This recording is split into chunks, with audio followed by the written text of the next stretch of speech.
wena ehluphekela wena kuthi uNkulunkulu unyani qhubeka le ndodana uNkulunkulu right yathiwa umbuleki ongamangalisayo uNkulunkulu onamandla uyise ongunaphakade le ndodana izoba uyise inkosi ma le ndodana izoba ubani indodana kodwa futhi ubani ngoba uJesu akafani nomhlanga leyo ndodana yakhe yena uthe indodana futhi ubani at the same time uyise tuthi mokhuleka kuyise ukhuluma kuyena eseNkulunkulweni ngenzela ukuthi ubone ukuthi alishort izwi lakhe ukuthi ungayodinga lapha ya into engeyona ebandla lakhe maye khulumile yena kwanele lokho akakushilo wena unalungelo lokuenda uthatha komnikazi webandla awuthatha okomunye ongeyena umnikazi webandla leli wena okulona sihluka lapho ke nabanye ngoba abanye bathatha konke nje okuseBhayibhelini bakwenza imfundo yabo baxove uJehova wayekhuluma nebandla la ibandla lika Jehova lanika umyalo ukukhokho kweshumi Jesu akaze alinike lakhe ibandla lakhe ibandla lika Jehova kwakuthi mali zokhokho kweshumi lalivulelwe ifastela lezulu ukuze kuphume ibusise eingange ifastela kanti uJesu yena engange ifastela into engange ifastela kanti uJesu yena uvane wenza elakhe ibandla la yindlu yazi sibusiso ibandla likaJesu alikhishelwa ngefastela sibusiso kodwa igazi lakhe kwaba igazi lesibusiso bese ke nina manihlanganyela phuzani igazi lami ngoba ilona gazi lesibusiso uma thina sidla isidlo senkosi siphuze igazi siphuze sibusisweni asidingi uvulela ifastela sidinga uphuza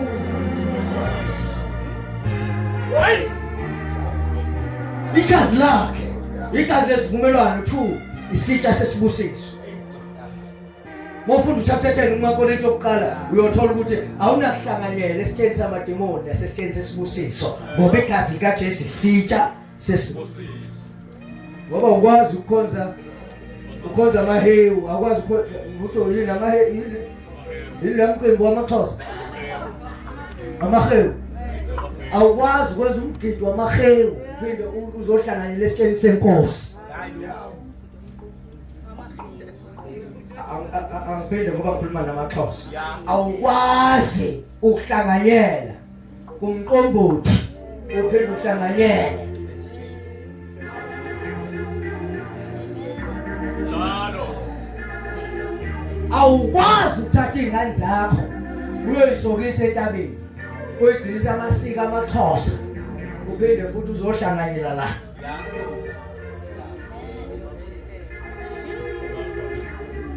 mawuzoba isizwe bathiwa wathenge isizweni okusho ukuthi ushiya konke kwamasiko akhonza izinto zakomathatha kuthiwa ngokwenza lokho abanye bengayihlukaniseki bese kuthiwa abanye bagula bese kuthiwa abanye sebafa khona ukugula okwenza izokuthi awuhlukanisele izitsha udla kwesamademoni udle la kwesikaJesu bese uyagula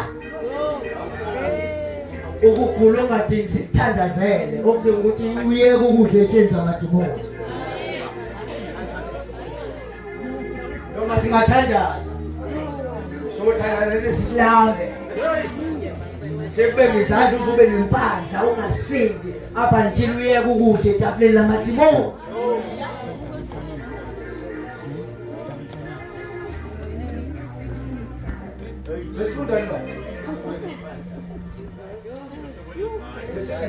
Ngithi mina le ndodana ubani futhi abanye abaprofeta ulokunjani wathi iyothi mawufika ibo Emmanuel ukuthi Emmanuel kusho ukuthi uNkulunkulu ezekubantu ngoba ukuthi indodana kaNkulunkulu kusho ukuthi uNkulunkulu esebantwini ingakho bambulala bembulalela ukuthi indodana kaNkulunkulu ngoba beqonda ukuthi indodana nokuthi Kristu ukuthi uKristu kusho ukuthi uNkulunkulu ezebantwini. Ingakho ethi lonto ayimbulwanga inyama negazi kodwa imbulwe uye esebuNkulunkulwini bakhe. Okay, sikuyona le funda ku verse 12 leka Johana umkakhe.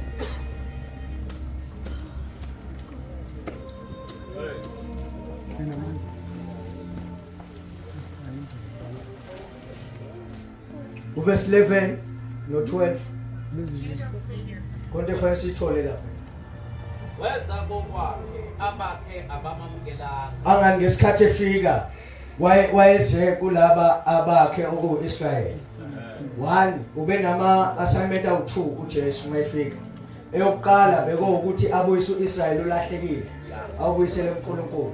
Number 2 bekukwakha ibandla lakhe. Bayesakha ibandla lakhe noIsrael. Kuzofanele ushunyayezwe bese uyaphenduka. Ngiyangizwa?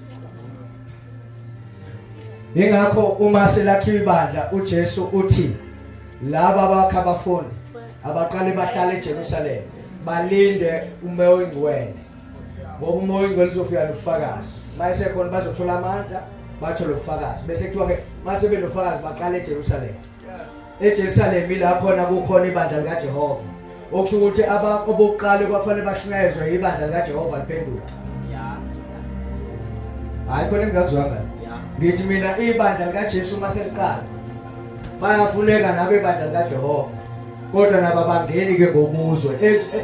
Ebandla likaJehova babengena ngobuzwe. Kodwa ibandla likaJesu angena ngobuzwe, kungena ngokushunyayezwa.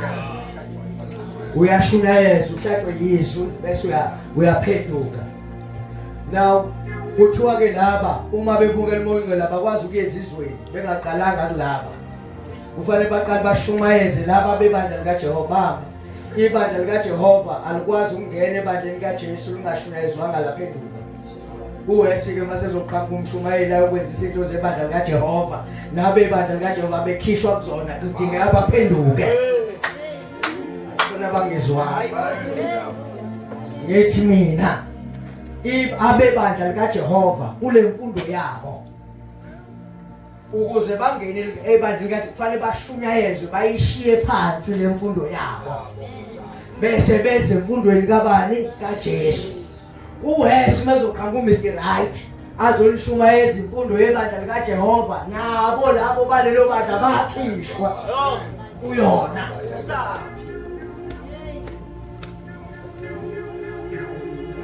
uPetro beyibandla likaJehova engakaphenduki. Umuzwa ethi uPetro ekhuluma naba kaIsrael. Uthi webani bakaIsrael. Njoba nibona umuntu nje esindile okade esishosha. Nifuna ukwazi ukuthi usinde ngamapha amandla. Nifuna ukwazi ukuthi liphi igama elimsindisile. Uthi yazini ukuthi lo Jesu nambethele uNkulunkulu wamvusa. Ngaye lo muntu usindile bese ethi ke alikho ke elinye igama elinikwe ebantwini. Abantu abanikiwe amagama. Banikwe igama. Ebandleni likaJesu awekho amagama. Ukhona igama. Masikhuleke ebandleni likaJesu asikhuleke emagameni. Sikhuleka egameni. Bese ethi omunye manenze konke. Noma ngabe kwemsebenzi, noma ngabe kweculo, noma amahubo, kwenzeni egameni likaJesu. Ngoba ebandleni likaJesu ngomthetho kufanele kuculwe ngegama hayi ngamagama.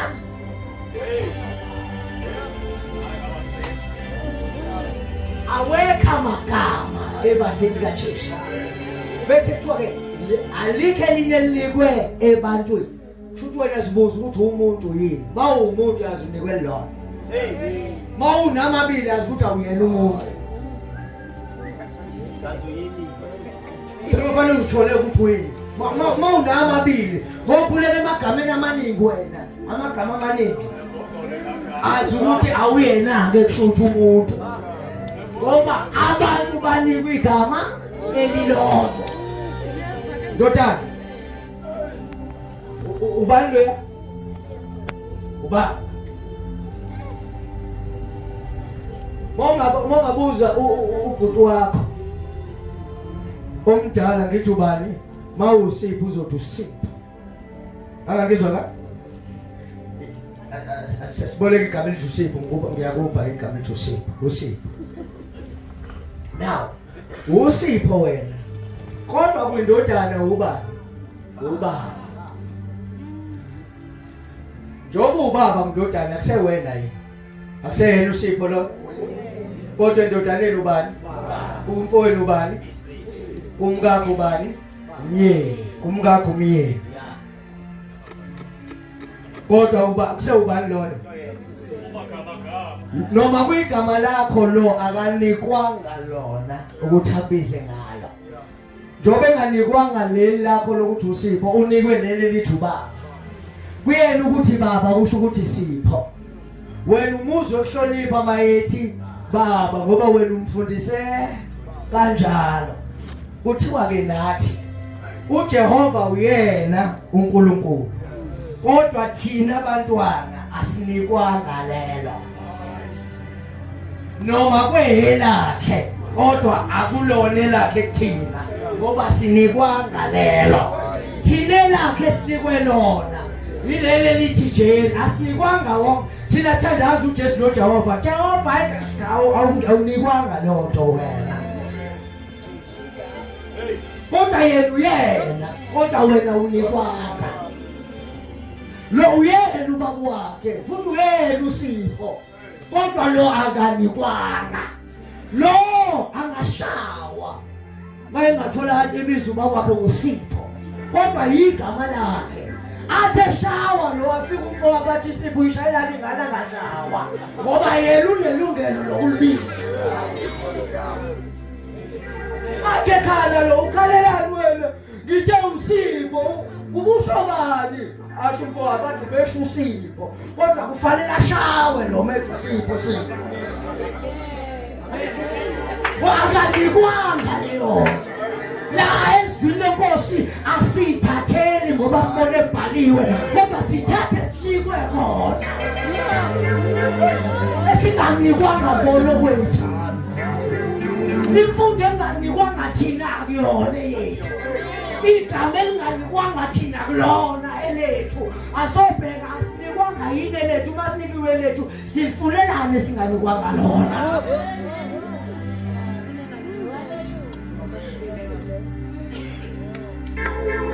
uNkulunkulu enginika uJesu bese mina ngifuna uJehova. Ubani uNkulunkulu la? Asibone uNkulunkulu sobabili.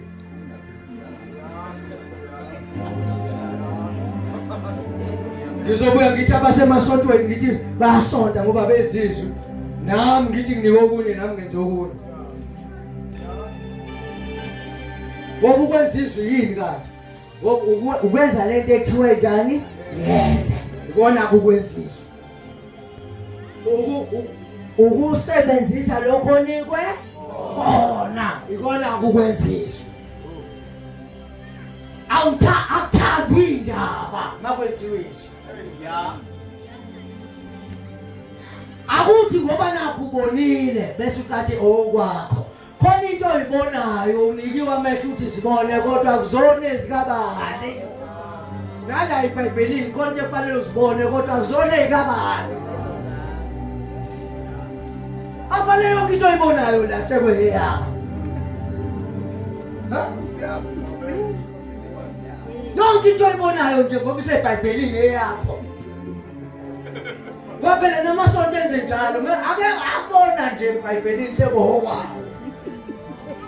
Into yenza ibandla lihluke emasontweni ukuthi ibandla liyabheka linikwe ini. Bese libabhizi nento elinikwe yona. Funda verse 11. John uqala. John chapter 1.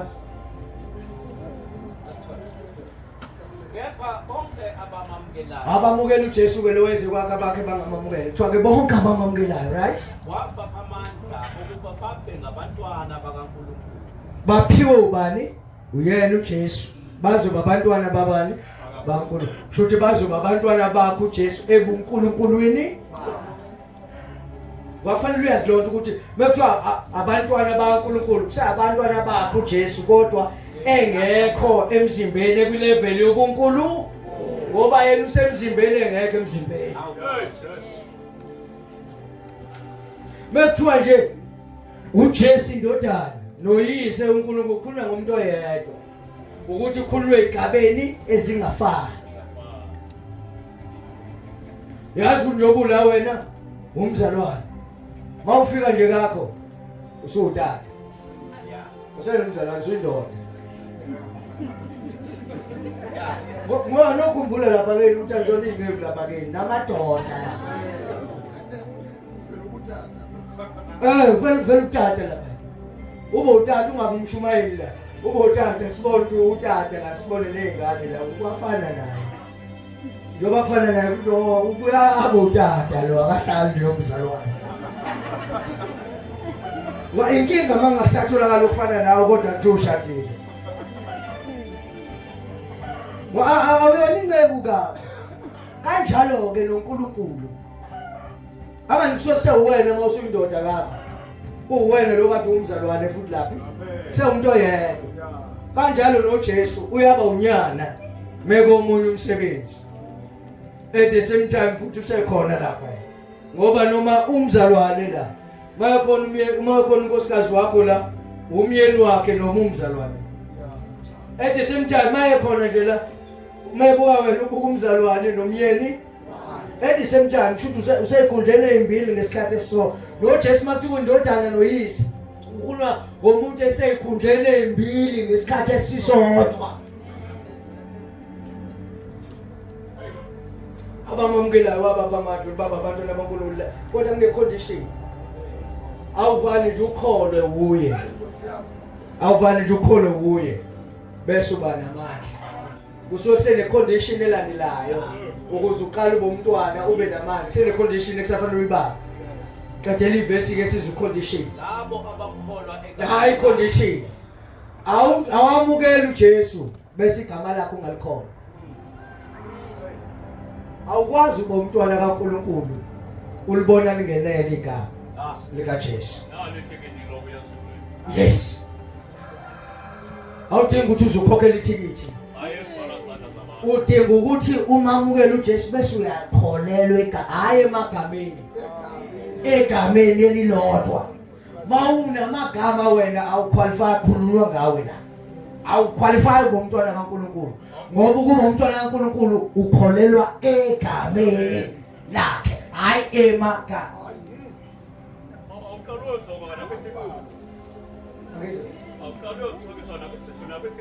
Yes. Baba abanye badukiswe yile ndaba elapha ku chapter number 28. Mayethu Jesu evuka ethi nibabhaphathise egameni likayise nelendodana izwani nibabhaphathise egameni hayi emagama. Leyo nto isho ukuthi igama elilodwa kodwa lobuNkulunkulu bonke. Igama lingaki lilodwa kodwa liqukethe ubuNkulunkulu. Ngithi ukuthula kancane. Ngithi ukushona phansi. Kulamagama amabili elithi Jehova nelithi Jesu. Leli gama elithi Jehova kwakuyigama lebandla likaJehova.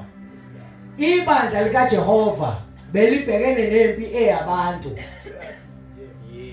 Bebesebenzisa igama likaJehova ukulwa nabantu. Kodwa ibandla likaJesu lona alilwi nabantu. Okusho ukuthi ibandla likaJehova likwazi ukulwela ibandla likaJesu. Ngoba elikaJehova likwazi ukulwa nabantu. Kanti impi yebandla thina asibambene nenyama yegazi silwa nemimoya. Sidinga igama elikwazi ukulwa nemimoya hayi elilwa nabantu. leli lika Jesu igama. Ingakho nina wafanizwa lento elihlabelelayo elithi kuguqa konke, kuguqa abantu, kuguqa umoya egameni lika Jesu. Lona le level yethu ngoba thina sikho ku level yabantu yokulwa nabantu. Siku level abantu abangafiki kuyo ukudila nemimoya. Sidinga igama elikwazi ukulwa nemimoya. Hayi amagama, igama. Uphuma esontweni wena baba uSombaxa, uphuma esontweni wena.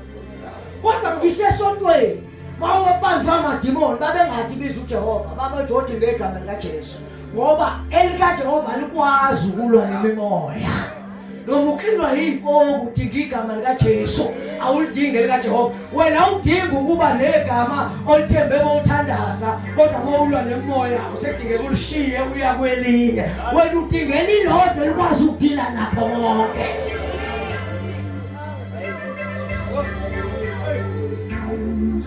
Yebo uqamba amanga amantula. Nithi liyanganelisa. Liyangihlabelisa kodwa sithoda wenele kulona ufuneliwe. Nina namanga kamni amantula ethu. Sina sikaba ukuthi ukwanelisa ngaphela uzujuluka la kuphuma amafinyila sithi ukumoya uqamba amanga. Kwanento ikulayo kufanele uyilalele ukuthi uthini. Wathi nasiyabuzwa umuntu. Into mayokwenelisa usuku ungayidingi enye ngoba uyenela kule. Mawudingeni usuku ungenele. Fanele umancule ngaqamba ba. Nithi ngegama lika Jesu kuguqa konke pha. Sithi yakuzwa kodwa ulibiza imothandaza. Jehova Jaya, Jehova Esha. Usufunani lapho? Ngoba thina singobuciko ukuthi sisweni sasinye yiphi into enamandla makuhambise ngawo wonke amakachakhatha sibheke sinikwe yona. Sinikwe liphi? Fanele ukholwe ukuze ube umntwana kaNkulunkulu uyakholwa egameni lakhe. Mawuthi yabezwa laba makubekhuluma ngegama amathathu ukuthi nibabhabhatise egameni likaThathu. Mawusumuza uPetro esekhuluma sebezobhabhatisa ngoba babesathatha umyalo lapha. Mase bebhabhatisa sebeyabuza abayiShayeli sebeshukisiwe. Umadoda bazalwane senzishaya. Uthi uPetro, hayi ilula le phendukani. Nibhabhatiswe egameni lika Jesu. Oh kushuthi igama likaYise nelendodana nelikaMoya Oyingcwele ilele lithi.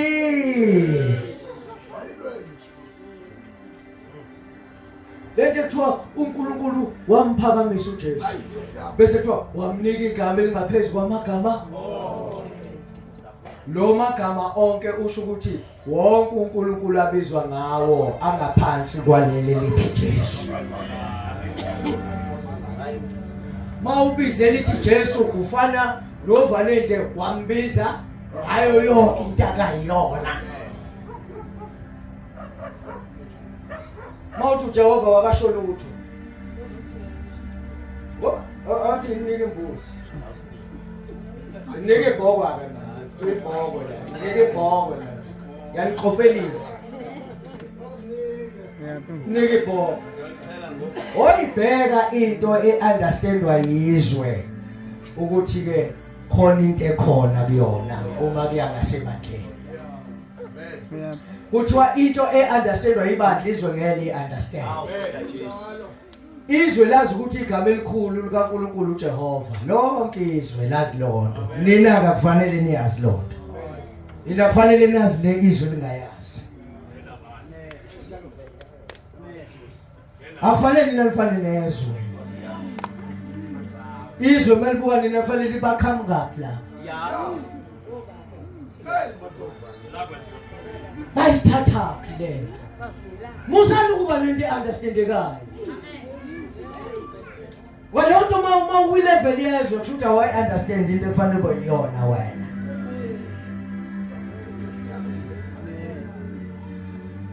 Owakamoya akafani nowenyama. Abenyama bayi-understand into zakamoya. Izwe liyakwazi ukuthi lithi ithuna linqotshiwe uJesu wami, uJesu walinqoba ithuna, uJesu uyaphila, bese kube ngathi uJesu yedwa wanqoba ithuna. Kodwa wena mo understand uyazi ukuthi wena wavuka khona ethuneni. Nathi savuka khona salinqoba ithuna, alinqotshwanga uJesu yedwa, nami ngalinqoba ithuna.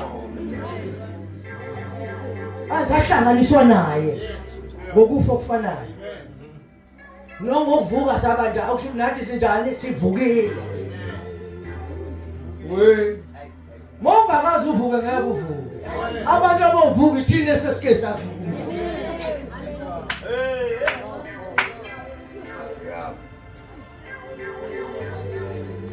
Ukholwe egameni. Ntehlukile nasemasontweni baxova wonke amagama balazi igama bakholwa. Abayazi futhi imfundo baxova zonke imfundo. Bekwavula la nje wahlangana nomphongolo kalokhu njani. Isiphongolo esivumelana vane kuthiwe nje phathana umphongolo manje uyabeka uzothatha. Uzothatha umphongolo. Nani nize nisho amen imkhale nje impela ngifuna umphongolo nizothatha. Bese ngiyakwenza ukuthi ngishumayele iqiniso. Iqiniso umphongolo bese ngithi nginika umphongolo. Ngizokhatha umphongolo. Kanti wena ushumeza umphongolo awukho. Lapho kwathiwa awuphathe wawukade ukho. Thina siyenze lento ezwe emasontweni ukuthi twekhumula imbatha kaMoses. uMoses inwena. Nawe ke manje usokhulu awuqokile nembatha ugqoke iqathu. Nawe usuyakhumula. Engathi sayona ivane ikhumule ngenxa ukuthi uMoses kwathi akakhumula ibandala. uMoses wayeme endaweni enjani? Uyena otshelwa ukuthi akho ngoba uzokhuluma noNkulunkulu. uMoses inwena. Masibuza wena uzothi uJonas. Manje uhlangana ugqokile nembatha awunazo ngisheka hayi cha ugqokile waseka awunazo. Amen. Haleluya. Ngoba le ndaba kuyona umdlalo yafelwa. Wafa umuntu. Uze wena ungadlali usizi. Mawuxakwe umakhelwane ube negama ozolikhipha ubaleke yonke into lengene kumakhelwane. Yafelwa indaba yakho. Uthi ungadlali uMasikhosi. Amen. Wafa umuntu.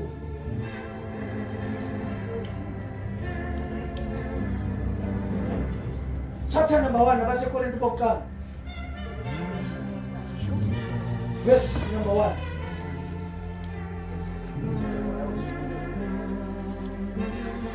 uPawuli ubizelwe ngentando kaNkulunkulu. Khona into engifuna uyibambe la usiyadle sesihloko. Ukuthi kuthiwa ke laba baba bamntwana kaNkulunkulu abakholwa egameni ngoba inkolo yakhelwa egameni. Kufanele ulazi igama lenkolo kuyo. Ayakhelwe emagameni, yakhelwa egameni. Le yakaMaqhatha inkolo yakhelwe egameni uMaqhatha. Uma ngabiza usongaxa abizwe kaMaqhatha ngoxabana inyanya. Ngoba awabi mabili amagama enkolweni eyodwa. Ayengizwana. Lala akubizwa amagama amabili enkolweni eyodwa ngoba inkolo yakhelwa ingakho kuthiwa bawokholwa egameni lakhe. Funda verse 1 baseKorinte bokuqala. uPawuli obizelwe ngentando kaNkulunkulu ukuba abe umpostoli kaJesu Kristu noSestene. Funda verse 2. Kulo ibandla likaNkulunkulu eliseKorinte. Le ndaba ibhalelwa ibandla likaNkulunkulu elilaphi? eKorinte, right? Kubo abangcwelisiwe kuKristu Jesu. Laba bayibandla eKorinte abanjani? Abangcweliswe kubani? Abangcwelisiwe kuJehova, abangcweliswe kuKristu bani? uJesu, right? Ababizweyo abangcwele. Labo beyibandla banjani? Ngoba thina sihluka lapho ke nasesontweni. Esontweni kufanele kubizwe wena wedwa. La kubizwe ibandla. Abamzwanga. Esontweni kuba nendoda ethi uyena obizile. thina ile ndoda enjani ebiziwe bese nina nonke anikholo lizosupport umbono walo biziwe anikholwa nina niyanjani ngama supporters nisupporta lo onjani indoda enombono le ebiziwe nina ninambono kodwa nina kuthiwe amakhuluma ngokwethu hayi esontweni nisupporta le ndoda kodwa nina ngokwenu wena umyalo uthi mawube kilo umqondo owakuKristu Jesu hayi kule ndoda nina anisupport umqondo wendoda nina niba nomqondo kaKristu nihambe ngawo nina kubizwa udladla kubizwa ibandla ubala ngenxa ukuthi ungobiziweyo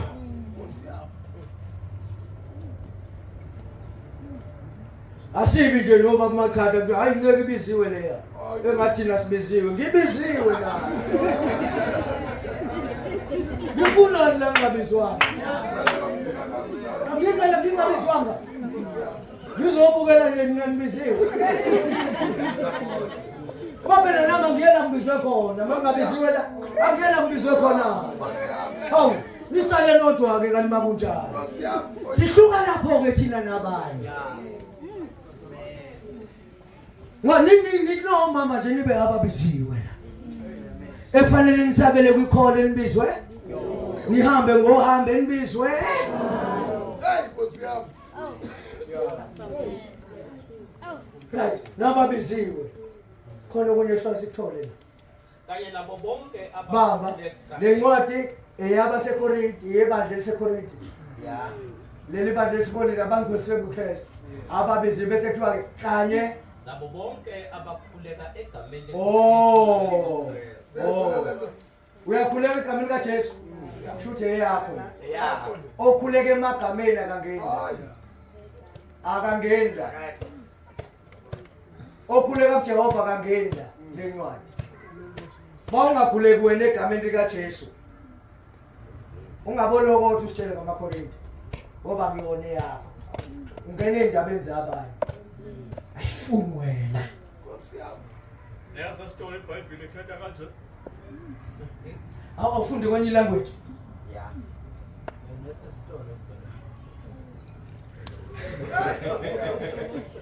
asithole kwenye language uthi yewubani lencwadi mawutholakala unamagama amaningi wasebenzisayo yabona ngisakhuluma ngalo waseBhayibhelini uwesi kakhulu wena manje maqhatha minister ayikho kobayona la ngoba singangeni kokukhona la eBhayibhelini kangakanani kongekho yo lethemba zonke iBhayibheli zithetha leBhayibheli uthola abantu babhizi noma bezibiza bazibiza ngegama elingekho kwala ubungenalo ilungelo lokubiza nelikhona ke la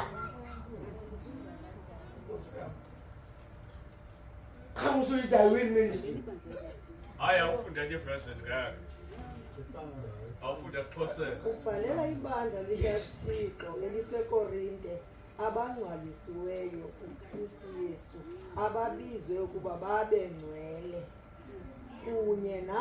kunye nabo bonke abalinqulayo igama lenkosi uYesu abanqula igama lenkosi abafuna ntoni abanqula igama lenkosi yethu uYesu Kristu ezindaweni zonke shuthi sihluka kanjalo ke ngabanye ukuthi bona banqula liphi igama unqula ukudumisa sihluka kanjalo laba abanye banamagama amaningi abadumisa kuwo yes Christian Center alivele igama laseChristian Center liyavela tata kodwa livele Christian Center aliveli lana nje aliveli akukhulu awaziwa nokwaziwa kwelika Jesu ibandla mozositshela ngale yona ngamanye amazwi ndahlangulwa nanso kuyavela wena wantshontshwa wena waya lapho wena wawubhilonga la mawulapho fanele ubuye uze la ngoba wena kufanele uhambe ngokwentando yakho nemizwa yakho uhamba ngokamoya umoya ukuze uhambe ngokamoya wenza lokho kushiwo la Mayethu umuntu nina niyakwazi amazi mina uthi nina awutshela ukuqamba amanga nikhulile abokhuleke egameni bosindiswa kodwa ungakhuleki lona bese yabuthi usindisiwe. Hayi nina ngizwa. Nina niyasho nithi abayokhuleka egameni lenkosi bayosindiswa kodwa wena awukhuleki kulona ukhuleka emagameni kodwa uma la uthi usindisiwe. Lento ikhulayo uyizwa. Yakani ukusikhulisa meningezwe izinto ezisikhulisa yona. Into yaziyo noyizwayo. Athi ngixoxa ngithi kweyasekhaya inkonzo. Sasithi sika imbuzi la sifuna igazi lembuzi. Ngoba lifuna ukuyofafaza i-antenne lapha ukuze senze uxolo. Sifuna igazi lani lembuzi. Kodwa sicula ingoma ethi ngingahlanzwa ngani na igazi lika Jesu lo kodwa sifuna lembuzi. Sifuna lembuzi kodwa lingamhlanze likabani? Futhi ngiyasho ngithi lo kodwa ngifuna lika Jesu ngifuna lembuzi. uJesu uyimbuzi.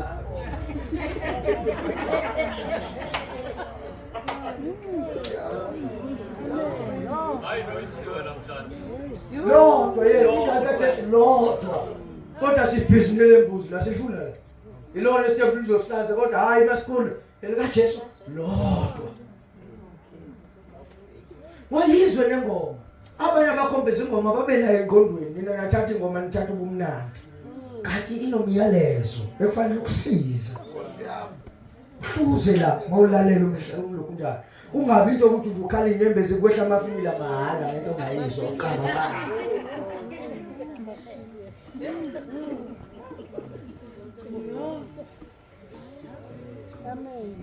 Mayethu uJesu uzolakhela ibandla. Uhle ukuthi uyena ozobe yifounder yebandla lakhe. eJerusalem aselafoundwa ibandla. Akekho kungatholakala manje kuyoshumayela utata qeda ufamba ibandla bese kuthiwe kaJesu. Ujethi basingabhali naphezu komnyango. Uzobhalela ukuthini? Ubhalela ukuthini? Ngoba elika Jesu senanjani? Laba bashuma mawusuka nje tata uJackie uyoshumayela lapha kungekho ibandla bese kuqaleka ibandla awufoundi. Kodwa bayanezelwa ebandleni elikhona. Okusho ukuthi bazoba yile branch ibandla laqala eJerusalem. Yilento bengisho ngithi ukhona ibandla bese kuba khona amabandla ebandla. Manje abasindiswa manje banezelwa kuleli bandla lokuqa baba ibranch ebandla lokuqa okuwukuthi bayanezelwa okusho ukuthi abaqali okusha abakwazi ukwenza iconstitution ngoba iconstitution yebandla elisungulwayo laba bayibandla elikhona baedwa kulona kuhle kwatata ezovula laba bamanje evule ibandla lakhe abeyifounder bese ushumayela kube ibranch ebandla lakhe leya branch ithatha imithetho yaleli bandla kanje nganathi sithatha imithetho yebandla sethu ingakho sifunda la asifundeni la uqala ezithi izinto bese zoqola abantu ngazo kube ngathi into kaNkulunkulu kanti sakhe yethu. Hayi manje goqoka. Wayethu umuntu umzalwane uJesu bamenza inja yokuzingela. Inja yokuzingela mosabona inyamazana ungakwazi kuyijaha uthumela inja uthi kusa igijima ke yayibamba ngoba ufika fuse sekuyakho kodwa abantu eyiyona inja. Nabantu mabesabizwa babizwa ngoJesu mase befikile kuqale kuba amadoda. Kwenangu baba wakho. Sekukusa uthi fusa kuJesu. Nangu baba wena. Nonibusisa yathela uJesu sesibusa ile ndoda. Ngoba phamba nombono wayo ngeke usasithola isibusiso. Ngoba isibusiso sihlala kuyena. Kodwa kuthiwe nina nakhethwa laNkulunkulu nabusiswa ngesibusiso sonke sokumoya kuKristu Jesu. Ngoba isibusiso senasikho emadodeni sikuye Kristu Jesu. Wanika wonke umuntu olapha. Wonke umuntu ukholwa ungobusisiweyo. Now nina ni branch yebandla laseJerusalem. Ingakho ningenayo yini constitution. Ngoba iconstitution inamandla ukudlula neBhayibheli esontweni lomuntu. iBhayibheli alinamandla. Makukhona inkinga ekhona kuyo iBhayibhelini kuya ku constitution. Ngoba iBhayibheli into engelutho. Vele kwakuyinto yokujaha abantu jabezela. Mase bela neconstitution yakhe yithina. Ne-constitution ekhona iyasho ukuthi mangefa mina ubani uzothatha isikhundla. Akuthathi nombani. Uzothatha umngame. Mangena umngame abantwana bami.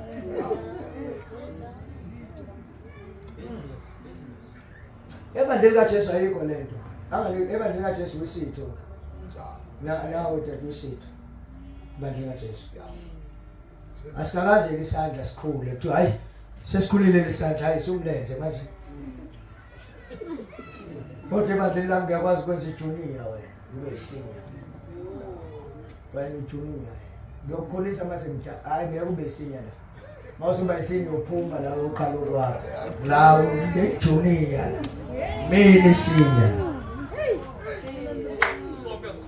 Wena ngiyakubona ukuthi umisele uzoba umvangeli. Mase ngithanda mina ngizokususa umvangeli kwezidikoli kodwa mase kuthanda mina. Ngoba likabani bandla mina ogcobayo la. Kodwa kwelika Jesu uthi umonjo lwangcoba. Yonke ngigcotshiwe kwelika Jesu. Kodwa kwelami mina kufanele ungilinde la ngigcobe. Futhi wena mawusune attitude ngeke kugcobe wena. Ngifuna ukuqondisa ngoba sihlomile kwena. Noma ngiyayibona ngifuna ukuqondisa. Ngigcobe lofika khona uzodinwa nawe ufunda ukungihlonipha. Ngigcoba. Mase ngithanda ngiyasusa kumvangeli. Mangithanda ngiqala ngithi ngiyakulengisa. Ngikulengisela ukuthi ngizokwenza idikoni ile lento yokwenzisa ukwenza acting. Ngiya-actisa ngizokwenza idikoni kodwa i-condition ukuthi mawuzongihlonipha abantu iqoqa umnikelo ubuye nomningi. Ulethe imali encane la usebenza ukhuthele. Yabona lo ukhuthele kanjani? Uyakhuthala uyasebenza ngofuna ukule kunjani kuyasetshenzwa. Angibafuni abantu abayivila la ngeli bandla. Lona ibandla abantu abamavila le.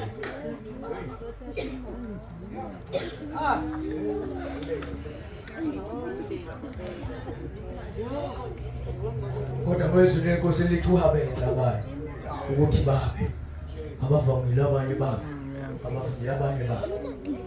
Hayi abazobuye bakhuphuke benziwe baba yiyo. Mayekhula ukhula kulento enziwe waba yona. Akakhule abe nokunye. Ukhula kukho lokho enziwe waba isandla wena sesingaka isandla sakho. Kwabe isandla sengane kumncanyana lokufika emhlabeni.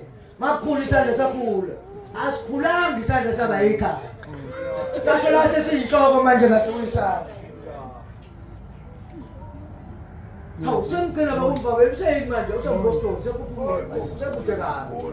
Bathi umva wakwezwa phi isandla sikhula manje siba inhloko yekhaya.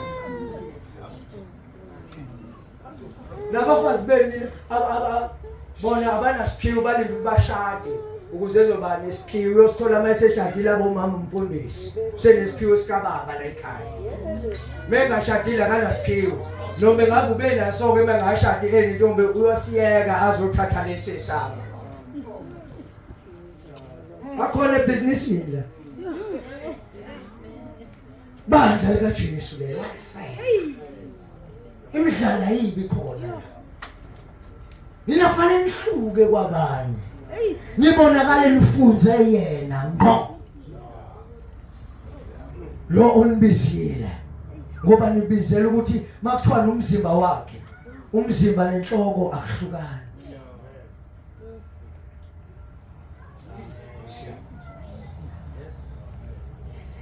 Umzimba wa right. Umzimba kabani? Right. Inhloko yona.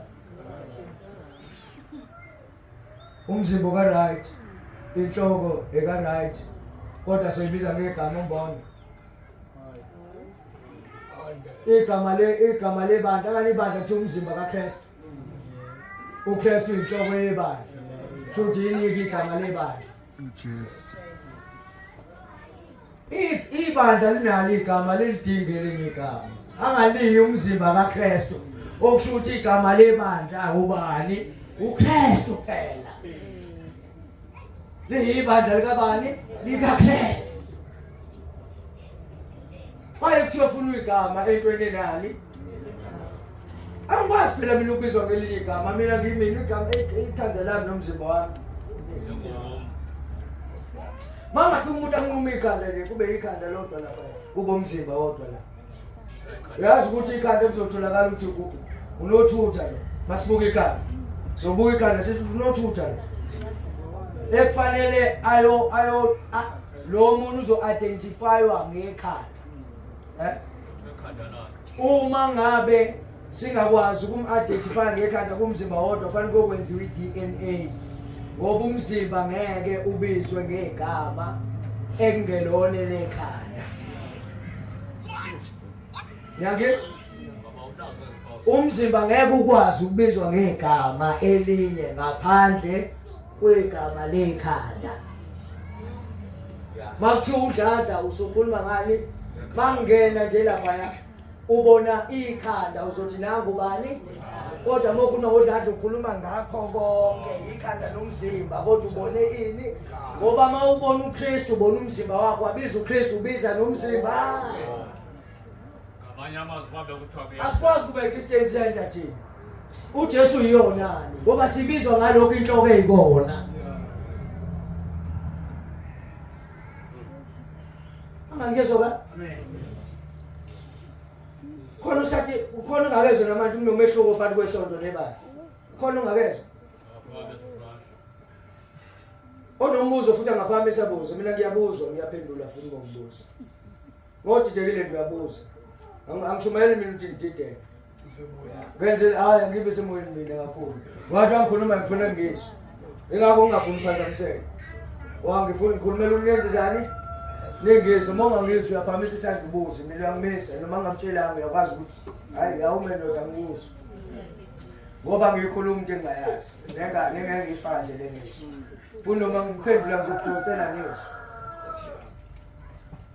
angizwa wathi ngoba ukuphila kwethu lento eyizwe siphila ngayo noma ngavuse kuseni mina ngizokutshela ukuthi izwi lithini ngo ayikho enye into esiphila ngayo siphila ngalo ini izwi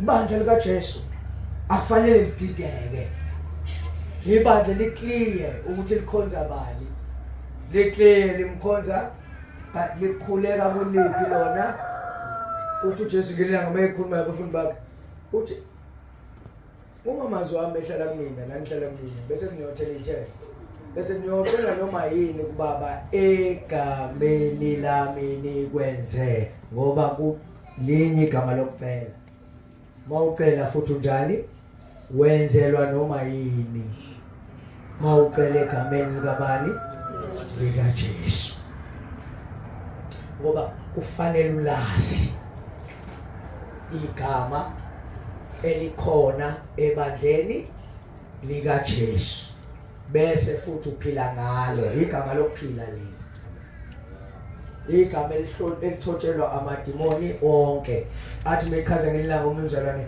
athi igama lefa lakhe igama lefa leli lithi Jesu okusho ukuthi abakulelo lifa bayalazi igama lani lefa abayindlalifa bayalazi igama elibenze baba yizindla lifa awukwazi ukuba indlalifa ungenalo igama elikwenze waba indlala ngoba likhona igama lefa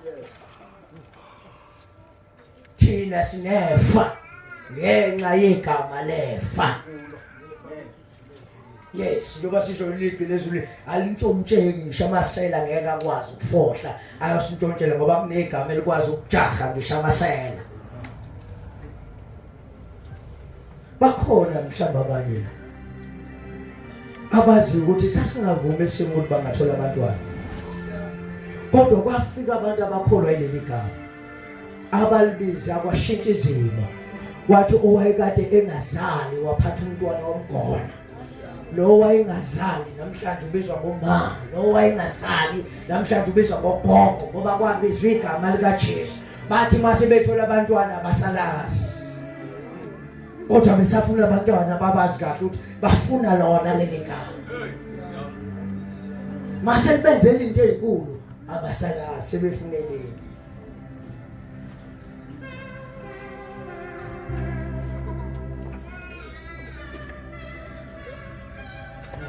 Selokuma la kwena namhlanje.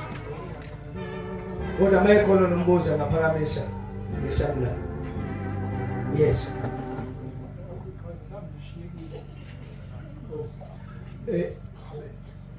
Amen. Ndodlekile namhlanje. Mhlawumbe ndibe kushiyeka bedam. Kule ndawo ukuthi kubandla ikaYehova bekubandla ikaJesu. Ithini lento ithi asinakulishumayela ke ngokuTestament endala masigxile kuTestament entsha okanye chapter number 1 ufuna ukuphendula ngeso chapter number 2 verse number 9 uphethe ukuqala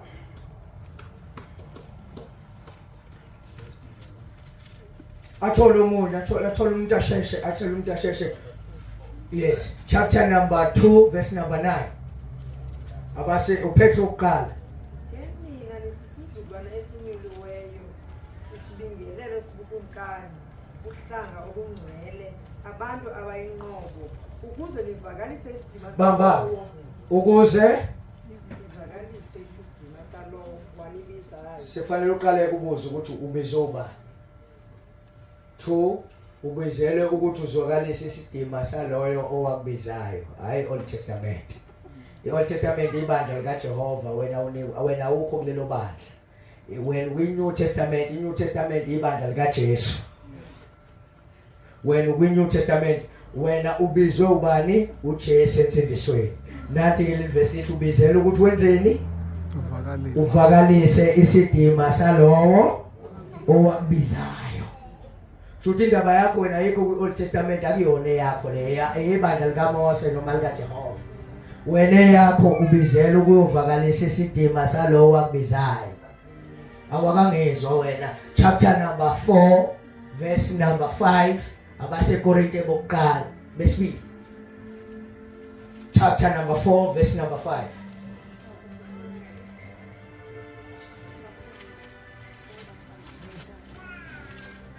Uthula yashesha futhi. Ukuba sishumayeli thina kodwa sishumayela uKristu Jesu. Uyayizwa into oyishumayelayo? Ushumayela azizishumayeli thina sishumayela bani? Nayo intshumayelo yakho ayikho ku-Old Testament wena ushumayela uJesu. Ekabalothu ibandla lishumayela ini? uJesu. kahle lihamba ngedoctrine kaJesu, imfundiso kaJesu. Okay. Yes, kunjalo. Baba ke ngoba ngifuna ukugculiseka. Angizowathatha wonke nje ngifuna ukugculiseka. EkaJohane wesibili uchapter 1 verse 9. Ufuna ndihambe ukugculisekile. Othula yasheshe afunde.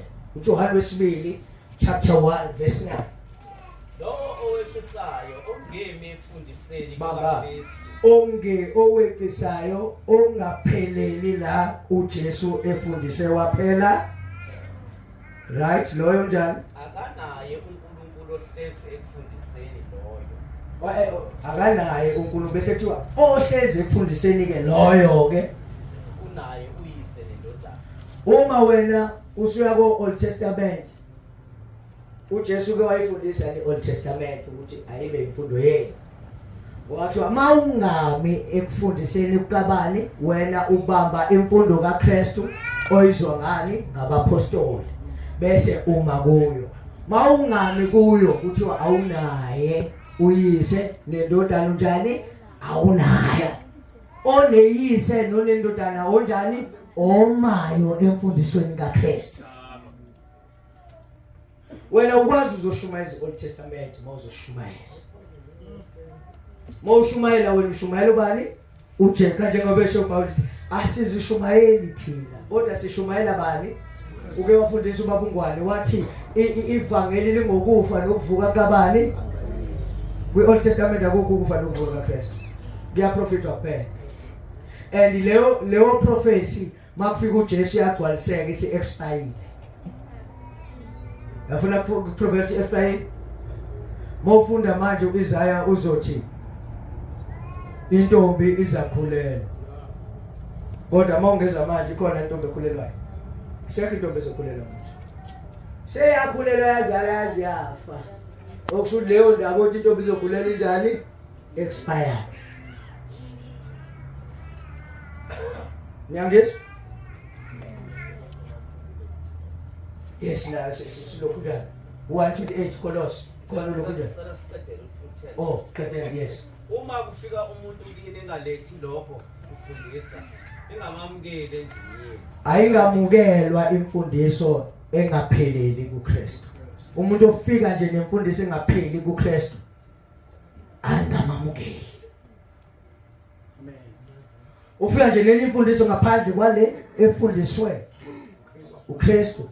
Kuthiwa akangamukelwa nokwamukela ngoba akanaye inhlobo uJesu. Akanayo ubani uyise noma ngazathi usindisiwe ngokwalelizwi unamanga.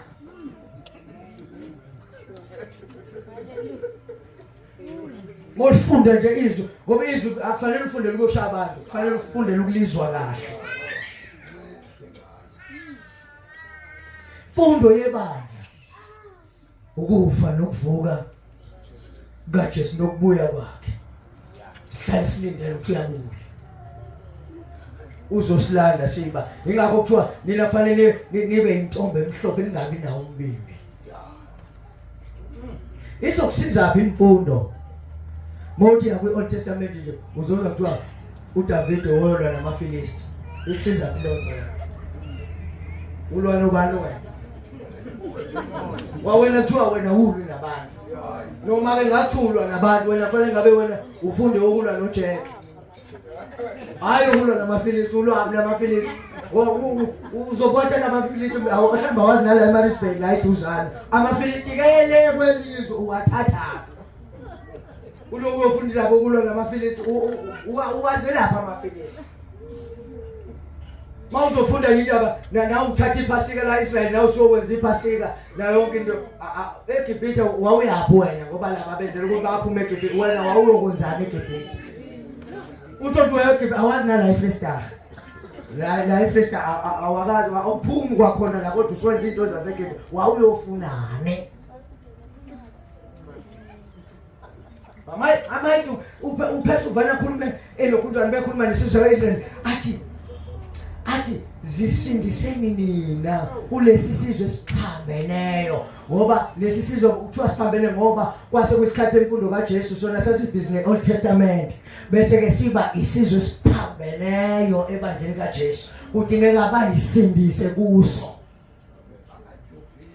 ngoba imfundo yeOld Testament imfundo yesizwe esinjani esesiphambeneyo abayizwa lo ndaba bakholwa baphenduka manje sifunike thina nazo siphambanisi zosigezisa sifune ukugeza thina sigezile ngokwazi la sifune ukugeza ngokwaXhosa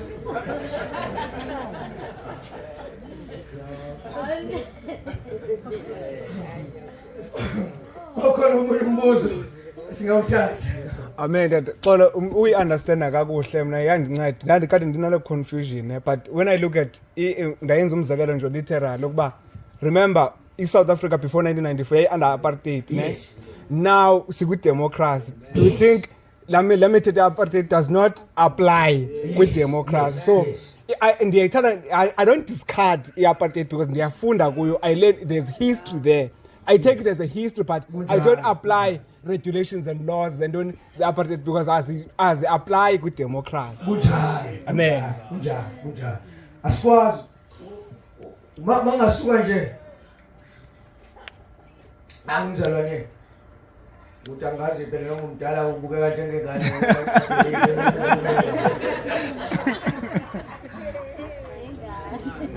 Ngithandeke indaba khona abantu umtholo badala kodwa ubuye ngathi ingane. Mdala. Wena mongathi hey sasigqilazekile ngesikhathi seapartheid. Ngabe ukhuluma iqiniso. Ngoba waphila ngesikhathi kodwa lo yamzalwane mengathi na hayi yasigqilaze apartheid ngabe uqamba ngami. Nawe nathi bezizwe sasingekho kwimfundo yeOld Testament. So esingakuthatha uOld Testament sikwenze okwethu siqamba ngaka ngoba okwezizwe zakaIsrael waIsrael wena lo ngwakaXhosa. Base South Africa wena. Lapha eOld Testament eyabakwa Israel. Mofunda kwiOld Testament uzothi uNkulunkulu wathi kubantwana baIsrael. Wathi kuMose isho kubantwana baIsrael wena ungenaphi? Akukho lapha lethu khona yebo lesifundo kubaseKorinti iyasifaka ngoba ethi kulebandla laseKorinti abangcwelisiwe babizwe bese kuthiwa nabo bonke endaweni zonke abakhuleka egameni likaJesu usuyangena mokhuleka egameni likaJesu leya kaIsrael ayikusho lokho ngalithi isho kubantwana baIsrael ungenaphi ke wena akuyona yakabani eya einhlanga einhlanga siqala ukungena ekukholweni zaziwe ngoNkulunkulu ngoKristu Jesu.